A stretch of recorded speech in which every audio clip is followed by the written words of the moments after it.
This bulletin proudly brought to you in association with Alex Campbell's Menswear.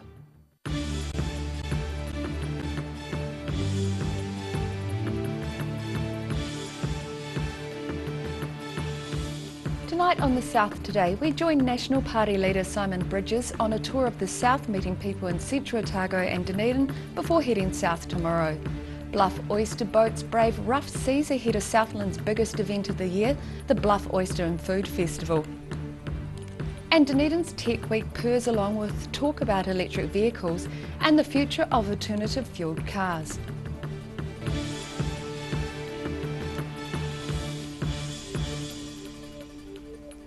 Kia ora, good evening, I'm Melissa Barton. National Party leader Simon Bridges is on a whistle-stop tour of the South, stopping in Central Otago this morning and Dunedin this afternoon. His meeting in the Mornington Presbyterian Community Centre was well attended with up to 100 people in the church hall. In Dunedin today, Simon Bridges spoke with a group of nearly 100 people in the Mornington Presbyterian Community Centre. It's his first time speaking in Dunedin as Nationals leader and says he is more here to listen than to talk to people. You know, we're newly opposition in the National Party, and it's important that we're listening, we're getting a sense of what it is that New Zealanders think. This week in the House, Speaker Trevor Mallard has been criticised about his performance, leading to Paula Bennett being ejected from the House today. It's always a question of judgment. I don't think we want to do these things lightly, you know, but Paula Bennett was, as she says, very frustrated yesterday. Today, in fact, she was told to leave by the Speaker, as I understand it. And then there's this other thing that's happened, which is really, you know, we've got a situation where we want to understand whether the Speaker, who's meant to be the neutral umpire and judge, if you like, of Parliament, has in fact been briefing media against us about this supposed, although we haven't heard it, silly little girl a quote. From today's visit to Central Otago and Dunedin, Simon Bridges is due to stop in to Gore and Invercargill tomorrow. Ben Bootsma, The South Today. Alexandra Primary School Year 5 and 6 pupils received hand-on research experience working with NIWA scientists this week. The budding citizen scientists built sensors to monitor home heating smoke levels in their houses yesterday. The Auckland-based scientists were at the school as part of a data collection and monitoring project to identify patterns in air pollution as a result of wood being burned for home heating in the Alexandra Basin. Air quality scientist Ian Logley says the sensors will record smoke levels inside the children's homes and the data will determine whether the smoke came from indoors or outside. Bluff oyster boats are braving rough seas in preparation for one of Southland's biggest events of the year. Up to 5,000 people are expected to attend the Bluff Oyster and Food Festival on Saturday, rain, hail or shine. After 11 years, setting up for the Bluff Oyster and Food Festival has become second nature for these volunteers. But one major component of the day is out of their control. The weather forecast says rain, and rough seas in Fovo Strait have delayed some oyster boats. But Committee Chairman John Edmonston says they've got visitors covered. For the rain and the weather, well, the rain especially, we can't do much about the wind, but we've put an extra 2 bays on the big tent, and we've added extra bays on the small tent, so there's more cover for the punters here. 2 oyster boats went out today, and hopefully the whole fleet will be out on Friday, so it'll be fresh oysters for the weekend. Promotions Officer Lindsay Beer said tickets were sold out in record time this year, with people coming from all over for a taste of the famous Bluff oyster. We sold out earlier than ever this year, record time. All the tickets were gone by February. A lot of chatter online about people coming from all over, not only New Zealand but Australia and further afield. He said there will be some new events to the festival lineup, including one which promises some hot competition. We have oyster eating races every year, which are very, very competitive. People get selected out of the crowd to come up and have a go, and that's very popular. This year, a separate event added on to the end of the program. Some of those oysters will be dipped in wasabi and chili oil, a real challenge and a lot of fun. I think it'll be a great new addition to the event. Gates open to the public at 10:30 a.m. on Saturday, with the piping in of the oyster and the reciting of the Ode to the Oyster starting at 11. Sharon Rees, The South Today. Toitū Otago Settlers Museum is likely to reach a record 320,000 visitors for the year, according to Museum Director Jennifer Evans. The projections were tabled at this week's museum board meeting and show overall attendance for the first 9 months of the financial year is running 11,000 ahead of last year. Jennifer Evans calls the figures a fantastic outcome. She says 20,000 more visits between October and December last year had contributed strongly to the final outcome. Dunedin's Tech Week is in full swing. As a part of that, a talk was held on electric vehicles and the future of alternative fuelled cars. The South Today met with the guest speaker to talk about the future of electric vehicles in New Zealand. At a Tech Week talk yesterday, University of Otago professor Henrik Moller discussed the future of electric vehicles in New Zealand. He started a Facebook initiative called Flip the Fleet, which is a crowdsourced approach to researching the pros and cons of owning an electric car. So Flip the Fleet is a citizen science approach where the real experts about electric vehicles, that's the early adopters who are actually out there every day using them and working out how to get the best out of them. It's their testimony that is the most reliable. Owning an electric vehicle himself, Moller says the benefits of owning one are more than financial. It's just a really good, comfortable ride as well as being really quite practical and cheap. He admits there are some pitfalls to buying imported electric vehicles and says manufacturers need to take more responsibility for those imported cars. I think Nissan need to stand up and support the cars that come into the country. At the moment, the technicality is that once a car is taken out of its country of origin, the manufacturer's warranty becomes null and void. While owning an electric vehicle will reduce household carbon emissions, Moller says it's larger long-haul fleets that have the biggest footprint. A really tough long haul is for that heavy transport part, and they are a significant part of our national CO2 emissions. I couldn't say when that's likely to be affordable and commonplace, but it's coming, and it's probably coming faster than we think. Moller hopes electric vehicles will be the majority in New Zealand's not-too-distant future. Very much hoping that the majority of our cars being registered in New Zealand roads by 2030 will be electric. Tech Week is continuing for the rest of this week, with presentations throughout the city over the next few days. Ben Bootsma, The South Today. Still to come on The South Today, cold wintry weather causes disruption in Queenstown and a group in Wanaka used their sewing expertise for a great cause.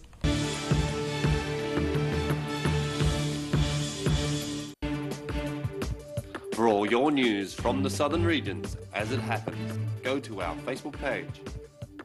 The South Today, connecting you with your community thanks to New Zealand On Air.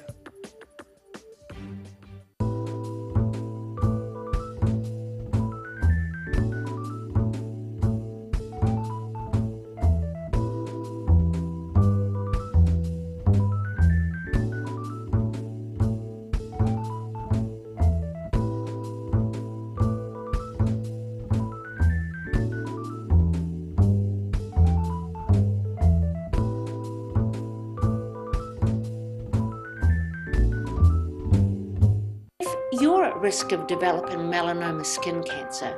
You owe it to yourself to have a mole map. Mole Map is coming to your area. Phone today to make an appointment. It could save your life. It's on again, the Star Regent 24-hour book sale. Starts noon the 8th of June. Don't miss out. Being a big softie takes training. I've gone to great lengths to become even softer, while still being strong and reliable. The new me is bigger and softer than ever. Cotton Softs. Softness and strength you can trust.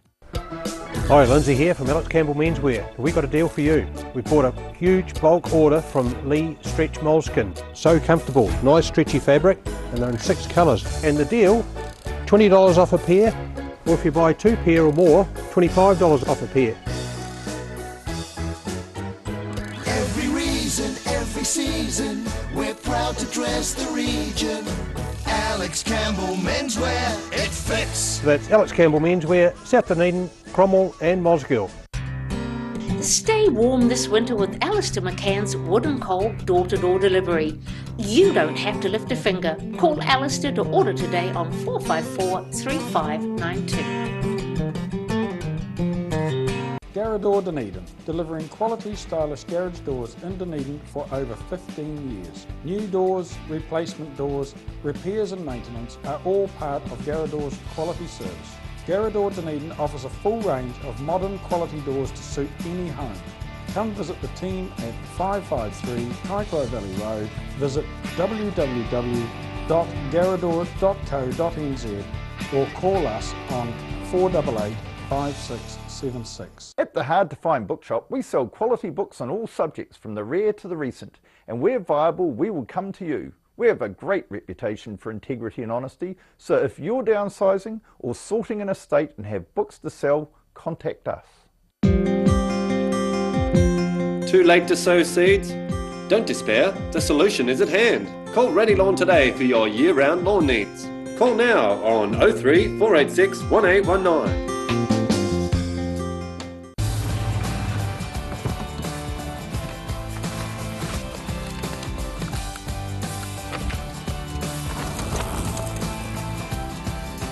Helping New Zealanders to do more. Talk to MTF today.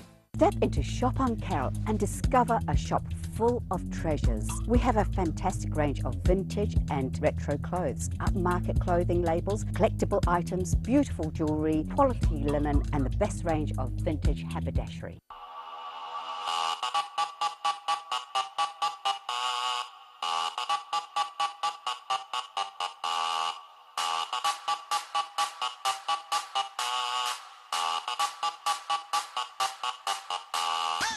Dunedin's top football on Channel 39, Saturdays at 7, Sundays at 2 and Tuesdays at 3:30.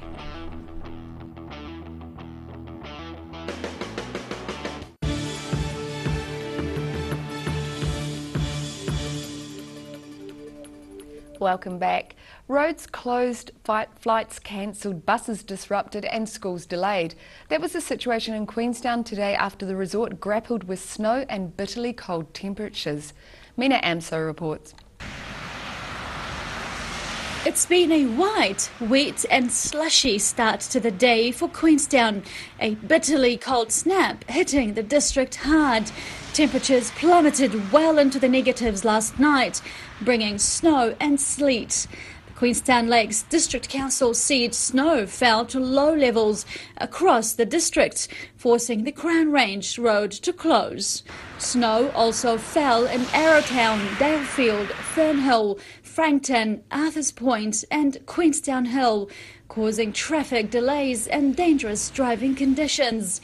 Bumper-to-bumper traffic caused delays for motorists driving from the Shotover country suburb to Queenstown's central business district, a 15-minute commute taking over 40 minutes.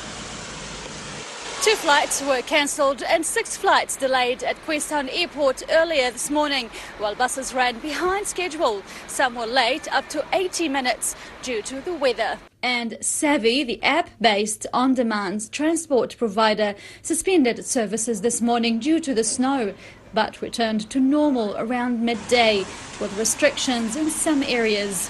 Metservice says snow showers of up to 4 centimetres are expected near the Crown Range summit until tonight, with lesser amounts down to 700 metres. But the snow wasn't such a bad thing for others. 24 centimetres of snow fell at the remarkable ski field this morning, while Kidrona near Wanaka got 15 centimetres. It's a welcome dump before the ski season begins and the resorts are open to the public in 3 weeks' time. Mina Amso, This Saturday. A group of nimble-fingered sewing experts in Wanaka are putting their skills to good use by making colourful quilts for a good cause. Simon Henderson reports. Giving back to the community are the members of Aspiring Quilters. President Sarah Tither says the group meets on a regular basis, donating their time for free to help others in need. So today we're working on some cancer quilts. So we do a lot of quilts for the Cancer Society and also for Plunket. So we're having a bit of a working bee today. We've got everyone in the group is here cutting out bits of fabric, we're putting them together into kits, and then we'll make those up into quilts. They're given to the patients and then they just take them home, and they can just use them when they're recuperating or when they're in hospital, just to kind of keep them warm and just relax with, and keep them afterwards as well. Recent feedback has made the quilts even more comfortable. We've just started making them with polar fleece on the back of them as well, because the feedback's been that they want something nice and snuggly and warm. So that's something that's new and that we're just starting on. We've had a lot of people just thanking us for them, for the designs, the fabrics, also the fact that they use them quite regularly, which is really nice, because they're designed to be used, obviously, not just to sit hanging on the back of a chair. We've just recently had quite a lot of emails coming through from young mums as well, thanking us for the Plunket quilts. So there's obviously been quite a few of those have just been given out, which is great. So we get photos of the babies crawling on them and using them. Making the quilt for someone specifically is always pleasurable, because you pick your fabrics, you pick your design, you make it with that person in mind, and just seeing their face when you give it to them, and particularly if they appreciate the amount of work and time and effort that's gone into it. Equally making them for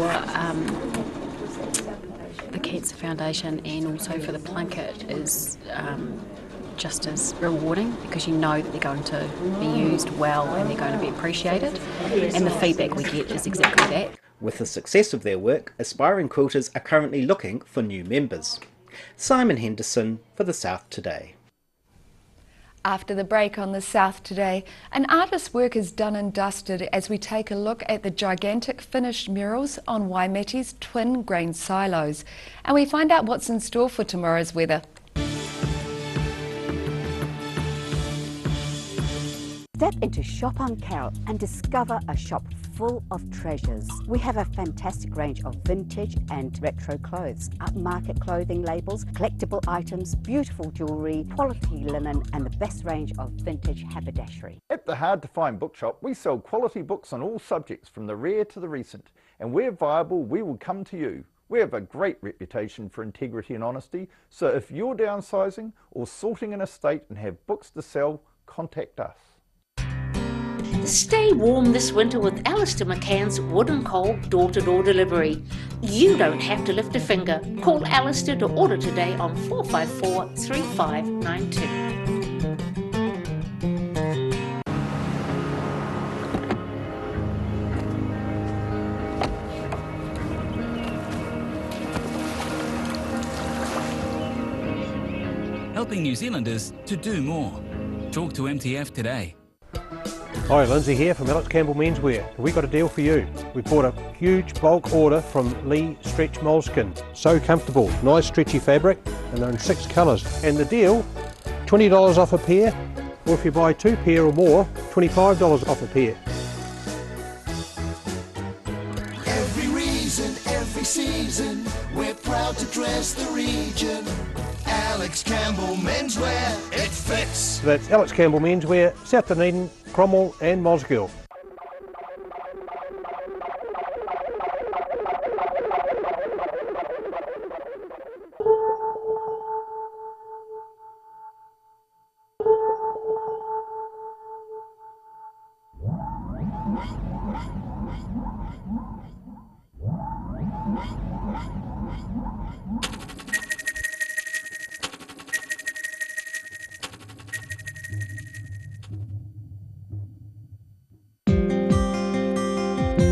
Too late to sow seeds? Don't despair, the solution is at hand. Call Ready Lawn today for your year-round lawn needs. Call now on 03 486 1819. It's on again, the Star Regent 24-hour book sale. Starts noon the 8th of June. Don't miss out.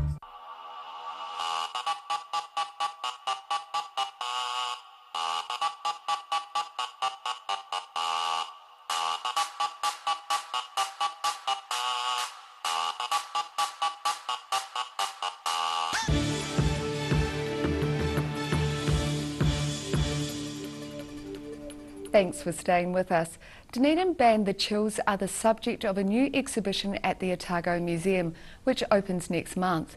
The temporary exhibition is a collaboration between a group of Otago Museum staff along with the Museograph Otago Polytechnic third-year communication design students. The Polytech students are supervised by Martin Keane, a former member of The Chills. The team has worked closely with Martin Phillips, who has supplied objects from his personal collection. You can visit Things Change, Martin Phillips and The Chills exhibition at the HD Skinner Annex from Saturday the 23rd of June until the end of July. The artist behind the murals on Waimati's twin grain silos has finally finished his artwork. The project began in March and depicts notable people from the Waimati area. Halfway between Oamaru and Timaru lies the town of Waimati, slightly off the main highway. The 30-metre high twin grain silos that tower over the township are now adorned with a mural of some of the town's notable citizens. Artist Bill Scott began painting the silos in March and started with depicting a hongi between Maori leader Te Huruhuru and the area's first European settler, Michael Studham. Another of the personalities represented is 1970s Prime Minister Norman Kirk. The Kirk family's still in the area, and yes, the orientation of these is quite, part that we were deliberately doing and orientated them toward the areas that exist. The Studham's toward their farm and Kirk's up that area toward them, and so that was a nice wee twist that we were able to do as we did it, and just personalise it a little, if you like. World War II soldier Eric Batchelor is also featured in the mural. Batchelor died in Waimati in 2010, but is survived by family members. His wife Thursa is still alive, and I've met his son and daughters-in-law, I mean there's a lot of people in this town that know Eric and knew him well, and the fact that he ran businesses in the town and lived all his later life here. So yeah, he was very much an integral part of the town. There's a cul-de-sac, quite a new one named after him in his honour, and just a nice guy, nice and humble, and got on with it. The last addition to the mural has been New Zealand's first woman registered as a doctor, Margaret Cruikshank, who worked in the district until her untimely death from influenza in 1918. She was involved within the pandemic, the influenza epidemic in 1918, which ultimately took her life. So, there's a sad end to that, but, she was a wonderful lady and gave her all literally, and that was how it ended. The project was commissioned by Barry Sadler of Transport Waimati, and artist Bill Scott is pleased at how much it means to the community. And it's incredible, the pride that people have taken in it, and of course that's very satisfying for me, and Barry and Leanne, who have sort of instigated it all and got it going and got it done, which is, it's a lovely thing. It's quite a small town, so we all know each other pretty well. While the grain silo murals stand in Transport Waimati's Queen Street yard, they are visible from all over the township. Rudy Adrian, The South Today. The South's two secondary school rugby giants have battled to a stalemate. Otago Boys High School drew 14-all with Southland Boys in the first 15 match at Littlebourne in their traditional inter-schools competition yesterday. A traditional haka battle was a hint of just how much passion and pride was on the line in the annual rugby match between Southland Boys High and Otago Boys High, which was held at Littlebourne. In a tight and physical game, the home side was forced to absorb a lot of pressure in the first half, with the teams going into the break tied 7-all. Southland Boys took the lead 14-7 not long after half-time, but Otago Boys remained patient and hit back late in the game, bringing the scores to 14-all. Otago Boys had a chance with a tough long shot at goal from nearly halfway, which would have won them the match. Unfortunately, it fell short. The draw denied Southland Boys a third consecutive inter-school win over Otago Boys. Daryl Baser, The South Today. And now recapping tonight's top stories on The South Today. National Party leader Simon Bridges is on a whistle-stop tour of the South, meeting people in central Otago and Dunedin before heading further south tomorrow. Bluff oyster boats are braving rough seas ahead of Southland's biggest event of the year, as 5,000 people are expected to attend the Bluff Oyster and Food Festival. And Dunedin's Tech Week continues purring along with the talk about electric vehicles and the future of alternative fuelled cars. And now look at what's happening in tomorrow's ODT. Welcome Barry Stewart, what have you got for us? Hello Melissa, well I have great news for the Mosgiel community. A $1.5 million donation from the Otago Community Trust has pushed that pool project even closer, so good result there. Also another development, plans are well advanced for a specialist respite care facility for sick Otago children, so we have more on that story. The Dunedin City Council is compiling a wish list of 20 projects which could each seek millions of dollars from the government's $1 billion or $3 billion provincial growth fund. So they're getting in first and getting their wish list in order, so smart move. Junior doctors based in Britain are being targeted by the Southern District Health Board to fill staffing shortages in the region. And Regional Councillor Brian Scott says Federated Farmers needs to raise its game in getting farmers to clean up the rivers. We also have our big sports lift out on a Friday, of course, so lots of club rugby action, but plenty of other sport as well, of course. Fantastic. So there is something for everyone in tomorrow's ODT. Indeed. Wonderful. Thank you, Barry. And now it's time for a look at tomorrow's weather. Tonight's weather proudly brought to you by Mole Map. Today's southern view is of Dunedin's railway station clock tower. Looking at the situation, temperatures will remain very cold tomorrow and through the weekend with further snow showers about, but becoming confined to the coast on Sunday and clearing with a week of sunshine and heavy frost lining up next week. Let's see what's in store for the southern towns. Everyone here has a high of 5 degrees above freezing. Catlins and Balclutha can expect fresh winds and snow showers. Gore and Lumsden can see winds decreasing and showers clearing. Looking at the Central Lakes area, most of you are in for moderate winds with snow showers. Alexandra has a high of 6, Wanaka 5 and Queenstown shivers with a high of only 4 degrees. Te Anau is the nicest place to be in this area with decreasing winds, showers clearing and a high of 5. To the northern outlook, Oamaru and Timaru can expect fresh winds, showers later and a high of 9. Omarama and Twizel are in for moderate winds, snow showers and a high of 5. In Dunedin, it will be cloudy tonight with moderate winds and a chilly overnight low of 3. Tomorrow expect it to be cloudy and cold with sleety showers during the afternoon and evening with fresh gusty winds, a high of 8 and a low of 4. And it will stay cloudy and cold on Saturday too with light showers during the afternoon, fresh to strong gusty winds developing during the day, a high of 9 and a low of 6. And in Invercargill, there will be sleety showers tonight with gusty winds easing and an overnight low of 3. Showers will be clearing during the day tomorrow but remaining very cold with gusty winds decreasing, a high of 7 and a low of 3.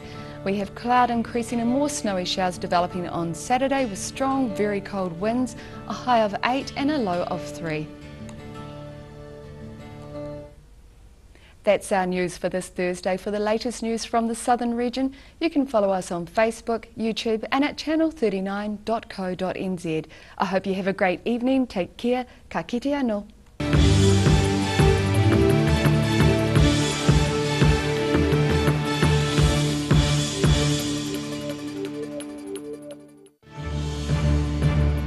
This bulletin proudly brought to you in association with Alex Campbell's Menswear. Supporting local content so you can see more of New Zealand on air.